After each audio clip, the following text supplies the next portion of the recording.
Welcome to my presentation. I am Ken Holmlund from the WMO Space Program, and I'm going to introduce to you the position paper on satellite data requirements for global NWP. The position paper has been prepared by the WMO expert team on space systems and utilization, and it represents a user perspective on the needs for data to ensure that global NWP models are performing at the state-of-the-art level.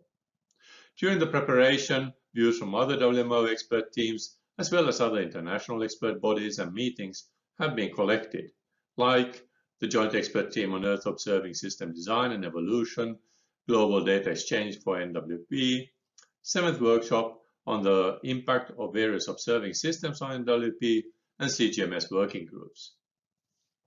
The position paper provides a snapshot in time and will have to be reviewed and revised over time as user requirements change.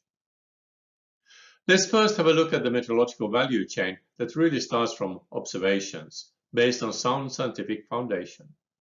These are then fed into environmental modeling and prediction, providing charts and graphs during post-processing for further interpretation and decision-making, which are then provided to downstream services and end users that then can provide appropriate actions based on the data provided.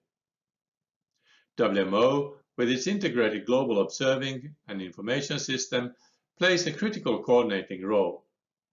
Particularly important today is global NWP underpinning all WMO application areas and hence requiring global free and open exchange of necessary observational data. But it should be noted this can only be achieved successfully when done globally. So data is coming from the WMO Integrated Global Observing System, which is core. The focus today is on a holistic Earth system modeling approach. However, as the systems evolve, also the requirements for data changes. This is handled through the WMO Rolling Review of Requirements process, which considers not only the current observational capabilities and needs, but is also central for gap analysis and the provision of a long-term vision for the WMO Integrated Global Observing System. So having data and requirements is great, but the data has also to be accessible. International exchange of weather data has in the last 25 years been governed by the WMO Resolution 40. WMO has also had another two data policies, namely on climate and hydrology. But today, it is important to take a holistic Earth system modeling approach, and therefore WMO is now preparing a new unified data policy. The main changes with respect to the old Resolution 44 weather are that it, as I mentioned, covers all WMO Earth system data. It also defines two specific categories: core, data that shall be exchanged, and recommended, data that should be exchanged. The specifics on core and recommended data will be deferred to technical regulations, primarily the Manual on WIGOS and the Global Data Processing Facility Systems. It's also important to note that we give accurate definitions on terminology like free and unrestricted, which really means exchange of data. And last but not least, it should be noted that in the past, the data policy has only been addressing data exchange between weather services, but now it is addressing data exchange for all WMO members. The new data policy is now on track for decision by the WMO Congress in October 2021. International data exchange has always been at the core of the WMO activities, and it has been unequivocally demonstrated that free and unrestricted data exchange maximizes the value of data. This is the core definition, and it will, when implemented, lead to several benefits for the WMO members. We will get vastly improved weather and climate and related Earth system monitoring and prediction data and products. We will get better access to data. There is a broad scope of data exchange that enabling private sector added value activities while protecting key public interest. And it's a question of streamlining the WMO data policy in general. As noted earlier, the rolling review of requirements is in a central role for defining the vision for the WMO integrated observing system. The current vision, WIGO's Vision for 2040, describes the space and surface-based observing networks we desire to operate by 2040. And it specifically details the 4 subcomponents of the space-based observing system. Rather than giving strict stipulations for each subcomponent, a balance has been struck between providing enough specificity to describe a robust and resilient system and accommodating potential new capabilities arising from unanticipated opportunities. And it should also be noted that there is also a certain amount of flexibility in these components, and that the different levels do not necessarily imply an order of implementation. It should be noted, though, that there are still open issues as well with regard of optimization of integration, time resolution, NEDT, and constellation trade-offs.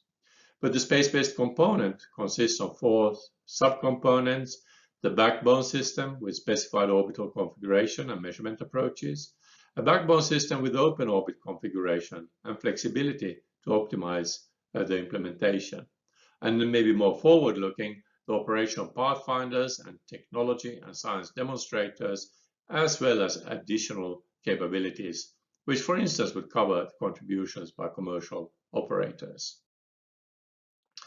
So the position paper reflects the user requirements for satellite data for global NWP. And it really looks at the new things like user requirements, change of user requirements, for instance, higher resolution observations, better temporal and spatial sampling and coverage. Improved data quality and consistent characterization of uncertainty is key as well. We also consider things like technology, sensors, spectral coverage, in-orbit traceability, particularly calibration and the user reference measurements. Orbits, temporal coverage, for instance, low Earth orbit and geostationary orbit, but also highly elliptical orbits will start to play a role in the future, as well as constellations, including CubeSats. And all of this needs to be sustainable. So in order to consider all of these trends and issues and challenges, we need to look at the different application areas, and in this context, the NWP area, to see what are the requirements there in the future so that we can design a system for the future that best meets the needs. So the position paper reflects the user requirements for satellite data for global NWP, and the approach we took is as follows. It follows the terminology of the WIGO's Vision 2040. It's also decoupled from the data policy discussion. This is similar to the approach taken for the global basic observing system network that the WMO has recently been launching. The position paper, as noted, was developed by the expert team on space systems and utilization and has been presented to WMO bodies for endorsement. The Infrastructure Commission will develop a process for reviewing and maintaining the position paper and turning it into a formal WMO position paper. And in itself, it will not turn into technical regulation, but it will support discussions on data exchange. In addition to this position paper, we will in the future develop similar position paper for other WMO application areas, for instance on atmospheric composition or nowcasting. The main elements of the paper are, first of all, it gives an overview of the background, purpose, and future evolution of the paper. It also recalls the space-based component of the WIGO's 2040 vision. It includes 10 basic principles that by and large are captured in the current WIGO's manual. These principles should apply to members providing backbone satellite data and products from a user perspective. The reference given is to the associated principles in the WMO manual of the WMO Integrated Global Observing System. Furthermore, the WMO guidelines on best practices on achieving user readiness for new meteorological satellites are also relevant to some of the principles. And these principles cover items like data sharing, metadata, user interaction, calibration validation, timeliness, format, tools, early access, archive data, sustainability, and calibration. There is one principle that goes beyond the current WIGOS manual, and that is to maintain space-based assets beyond the design lifetime, as long as they provide value-added observations on a safe and affordable basis, as determined by the operating agency. So again, these principles represent the user perspective and are not committing for the space agencies. The core of the paper is 3 tables that captures the requirements, and these requirements are covered in the tables on backbone, additional, and emerging data. So the backbone satellite data is something which is very familiar to all of you. We look at, first of all, type of satellite sensors. We refer to the WIGOS subcomponent, which is in the WIGOS vision, and we give a brief overview of the most critical products, the core products. So for instance, we talk about multispectral visible and infrared imagery. We talk about hyperspectral sounders. This is from geostationary orbit, low Earth orbit. We add on to that microwave sounders and imagery and scatterometers. And then we have also observations from 3 additional orbital planes. So what we are looking at today is that the core of the WIGOS space-based component, the backbone, is 3 orbital planes. It is the early morning, mid-morning, and afternoon orbits. However, in the future, we should look at more orbital planes, for instance, 6 orbital planes, in order to ensure that we get the good enough temporal coverage of things like microwave observations for precipitation. But here we are looking at the needs really from an NWP perspective, which is, of course, in many respects coinciding. And we note here that we want, for instance, to have more microwave sounders than just the 3 in the 3 orbital planes. And WMO will use these tables and the discussions with the users and the data providers to see that we will in the future do a full implementation of the WIGOS vision for 2040, which indeed is our target. We also talk about additional satellite data for global NWP, and here we are looking again at similar things that we have in the first table, but also more. We talk about precipitation radar. We look at more scatterometer data than is reflected in table 1, and radio occultation. Here we are taking into account already data provided from commercial providers. And last but not least, we have a table on emerging satellite data for global NWP, and this is data which we know are already existing or coming, and we are still looking at maybe how to best use this data in the context of global NWP. So, for instance, information from Lightning Mapper. We also note, for instance, wind LiDAR, which is clearly a key element in the future. But today we only have ADM EOLUS from the European Space Agency, and we don't have a sustained approach yet for wind-based, for space-based LiDAR observations. So this, when it's realized, will of course move up wind LiDAR into table 1. So we have also discussed this paper with the Coordination Group for Meteorological Satellites, which is one of our close partners. WMO is a member of CGMS, and CGMS 49 at its plenary meeting in June 2021 took note of the position paper and considered any possible improvements and inclusions in the CGMS baseline. The CGMS baseline reflects the space agency's commitment towards the implementation on the WIGOS Vision 2040.